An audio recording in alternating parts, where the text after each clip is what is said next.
Susan Levi-Peters, thank you so much for joining us today.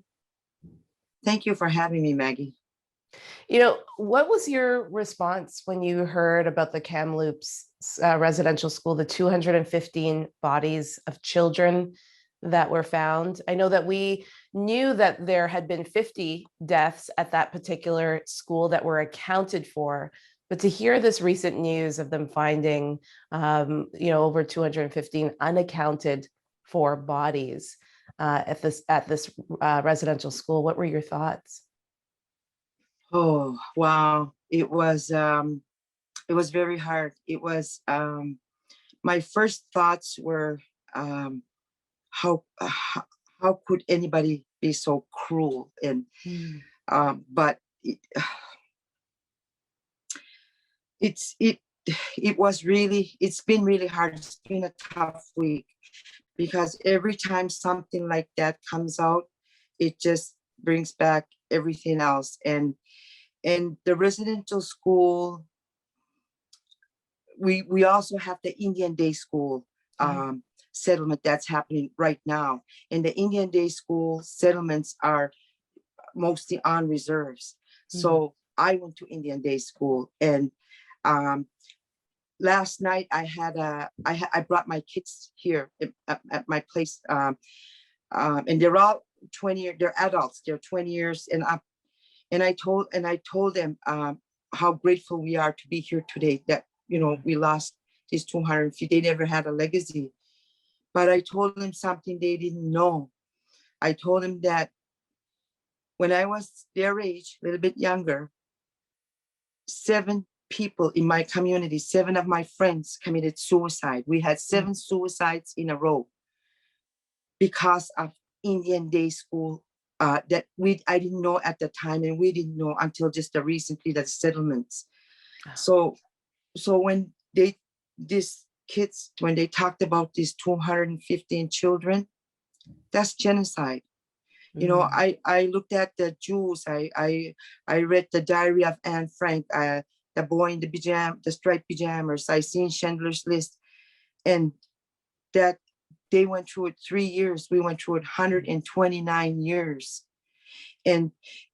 But one thing you have to understand is that, and I think that's what kept me, gives me hope, or kept me sane, if you want to say, because you can't, how can you comprehend something like that? It's very hard.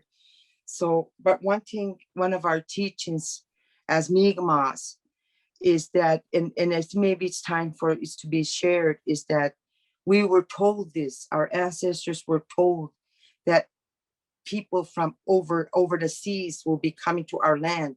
This was before Christ. We've been here before and after Christ. So people are going to come here, and we'll have to teach them about love, peace, and friendship. And it happened. The first people that came to Canada were either prisoners that were deported out of their countries, like France, England, all those other countries over the seas that came here. They came the worst of the worst. And we were told this. That was one of our prophecies. And we were told that we will endure a lot. But I didn't think that it would be that we'd come to a day that we will hear that they found a grave of 250 children, children. So, and it's not that they're Indian. They could have been French children. They could have been red, white, yellow, black, they're children. But as I said, it is us as the Mi'kmaq Nation that we have to continue to give peace, love, and hope. Yes, this is a very, very dark cloud. But the Indian Day School, that is the next chapter Canada is going to be talking about. Because what we've been through there in the residential school is the same in the Indian Day School, but it's inside the reserves. So 100% of us went through these schools. And then we think about the 60 scoop. I mean, the list goes on and on and on of atrocities, of children being forcibly pulled from their homes, Indigenous children being pulled, forced from their homes, forced from their families, forced from their culture. The Kamloops Residential School is just one of many across the country, including a residential school in Nova Scotia where there were no graves found. There are some calls to search these residential schools to see if there are unaccounted for bodies. How do you feel about that? There will be, there's no doubt. Our people here in my community, they went to residential school in Shubenacadie. My mother-in-law went to residential school in Shubenacadie. She passed away at a young age. So yes, they will find graves there. There is no doubt in my mind. They will find them in every residential school. When I was a chief, I went through house-to-house campaign, and that's how we do it here. We go house to house, and you visit the elders. You don't go like in the non-native world. You knock and you leave a pamphlet, and then you leave. Us, you visit, you have coffee, you tea, and everything. So I heard a lot of residential school stories of my people going there. In fact, when I wrote a book, I talk about one of the stories of that was told by our residential school survivors. And at that time, it was hard. It's hard. And like I said, that's why our communities face poverty, suicide, drugs, alcohol.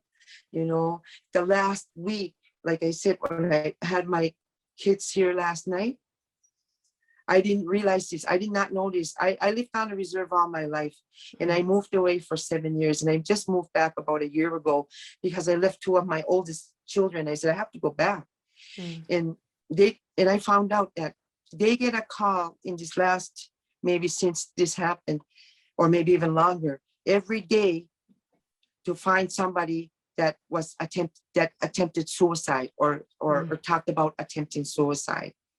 I even had to, even my kids, my oldest kids, because it's because you face all this again, or I don't know, but now it's time for us, like for me, to speak up and be strong. And as I told, we're building a new elementary school in my community. I am hoping and praying that the Indian Day School and the residential school garbage is left there and not taken to this new school. Because right now, we're still facing it. It's still happening today. Susan, those are powerful words about leaving, as you said, the garbage of the past behind as you build this new school. But, talk to me about some of the racial trauma, the trauma that that your community and so many other First Nations and Indigenous communities continue to face. I mean, you talked about your children getting calls of people trying to end their life. That is reality in many First Nations and Indigenous communities across the country. There is a cry for help, but there's also a lot of trauma that needs to be addressed as well. Yes, because the abuse is it's a cycle. We need to break the cycle. The Indian Day schools are in the reserves. When I grew up, we go to these Indian Day schools. We can go home. Some of our kids go home to drug and alcohol homes or family violence. A lot of them are in graveyards now. A lot of us went home. Most of us go home to good homes. So we have to support there. But the abuse, we still get it in the school. And we see it, like some kids will be treated differently, whether because they're socially don't have the money, they live in poverty or whatever. And then when we go off reserve to high school, then we face a lot of that too. Again, like my youngest daughter, I took her out of high school, okay? Because she was being bullied. I haven't really talked about this too much. And I didn't know it, I knew it at the time, but I took her out and she's 20, she's going to be 21. And she told me after a year later or so, after I took her out, she talked about it. She was close, she was thinking about suicide because she was being bullied, not by the kids, but by the teachers. Wow. You see? So we need to educate people. We need to talk. I was just talking about here in New Brunswick that we need a research center, to treaty research center. See, our treaty is a peace and friendship treaty. And I always go back to that because Canada is a peace friendship country. And in there, that we should all be living in harmony and in peace. And taking that kind of an abuse as a nation in your own country is tough, but we are strong, and we have our prayers. Our prayers are very strong. We're very strong spiritual people, and that's what keeps us going, and that's what will keep us going for the next thousands of years. And maybe now, one of our prophecies was that these newcomers are going to learn about the love, peace, and friendship. And now, when you look at Canada, they're talking about it, these kids are not going to die in vain. You know, their death is not going to be forgotten of any of these residential school survivors or any of my people, because we knew we would have to endure a lot for the newcomers to realize that this is wrong. It happened in Germany with the Jews at the time. It happened in Africa with your people, you know, and it happened here. It's happening here. So we're speaking up, you know, we're everybody. And I know there is more good, and there is more good people out there than bad people. And like I said, the first comers that came here, they were prisoners. They were people that were the worst of the worst in their own countries, that we had to take, and we had to endure a lot in order for today, maybe, that Canada will continue to be a peace and friendship country. Yeah. Susan, who do you think the onus of this atrocity should be on? Should it be on the government to find some resolution, or is it on the church? Who needs to take the responsibility for this? Both. They both need to take responsibility.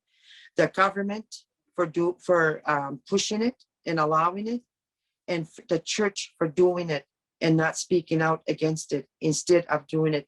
Everybody had a mission, and their mission was to solve the Indian problem, or to beat the Indian out of us. And one of our teachings that was passed down to us, again, is that our spirits will be trying to be beaten. There's our spirits, and the one thing they will not be able to kill or beat out of us is our spirits, and they haven't. So a lot of people, they blame Roman Catholics or this, but it's not.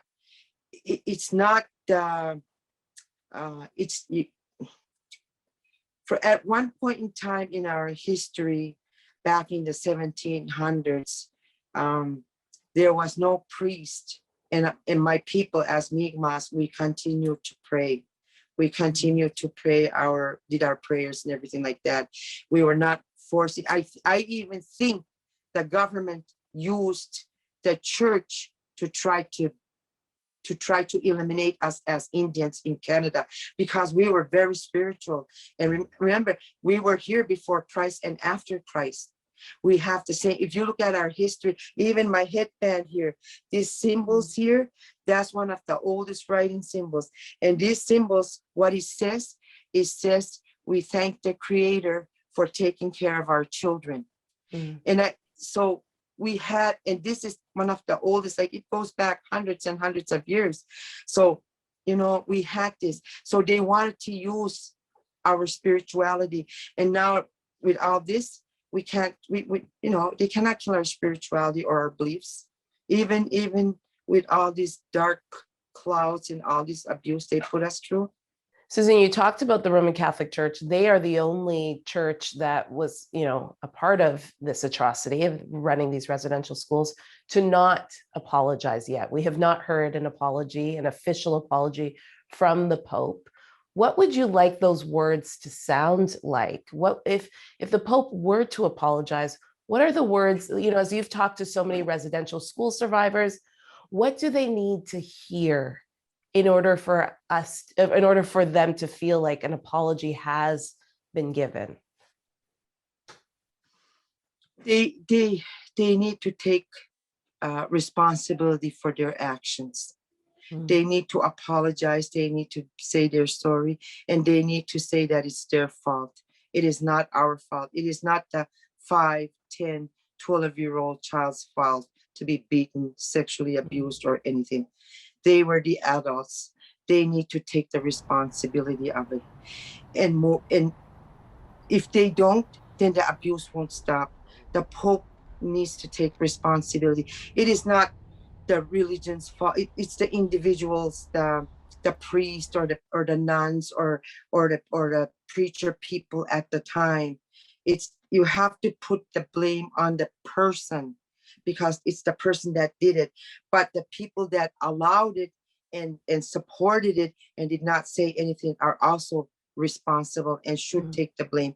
The little kids, the 215 children and all the survivors, it is not their fault. None of them. They should not carry one piece of guilt, even though we do, even as an Indian day school survivor, we sometimes do, because we sometimes the cycle of even how we teach our kids, we yell, or we, how we parenting, our parenting skills are not good. We try, we want to take the blame, and it's not our fault. And that is the one thing I think, and it goes to any survivor of any victims. It is not our fault. We need to put the blame on where it is. The government of Canada, the churches, and the nuns, and the individuals that did the abuse. Yeah. Not the victims. Well, on behalf of the church, Susan, I apologize. I am so sorry for what your people have gone through. Thank you. I am so sorry. I know. And as a settler on this land, I get to have a home, I get to have a roof over my head, but I know that this was your people's land first. And so on behalf of many of us, we are so sorry. Thank you. Thank you. Your nation has gone through the same. And we have empathy. We, every time we see something, you can feel it. You know. Yeah. I remember when I was at the markets, farmers markets. I used to do farmers markets and immigrants. I could relate to them more. We had empathy, and that was very an eye opener for me, because how could somebody that is in me in my own country feel the same as somebody from a different country, but that's how we connected and we bonded, and that's unity, that's peace, that's love, that's friendship. That's why the first comers that came were probably the worst of the worst. And we, that's like, I'm talking a couple of 100 years ago here, a few hundreds. So now me and you are talking, and your listeners and my people, and and everybody's talking, and this stuff, it's our history. It's dark, but there is always a positive future. There is always hope. You cannot give up hope. If you give up hope, you have nothing. Then we'll have more graveyards. And like he said, we faced 7 suicides. I faced 7 suicides of my friends dying in my community when I was in my early 20s, 18, 19, 20. And at that time, we didn't know what the problem was. We thought, my community at the time was thriving. And but it was in the schools, the system itself is set up, the belief, even with the RCMPs and everybody in that the government is set up the system where they're taught that Indians are savages, we're no good, all of this stuff. So that mentality is got to change. We're not that. We're far from that. Yeah. The prisons in Canada are full of First Nation people. You know, a lot of those people are probably survivors, and a lot of them went to Indian Mm, day school, because Indian day school is still there today. mm. You know. Thank you Yeah. so much, Thank Susan you. Levi-Peters, for joining us today. Thank you. Thank you, Maggie. Thank you very much for having me. Thank you.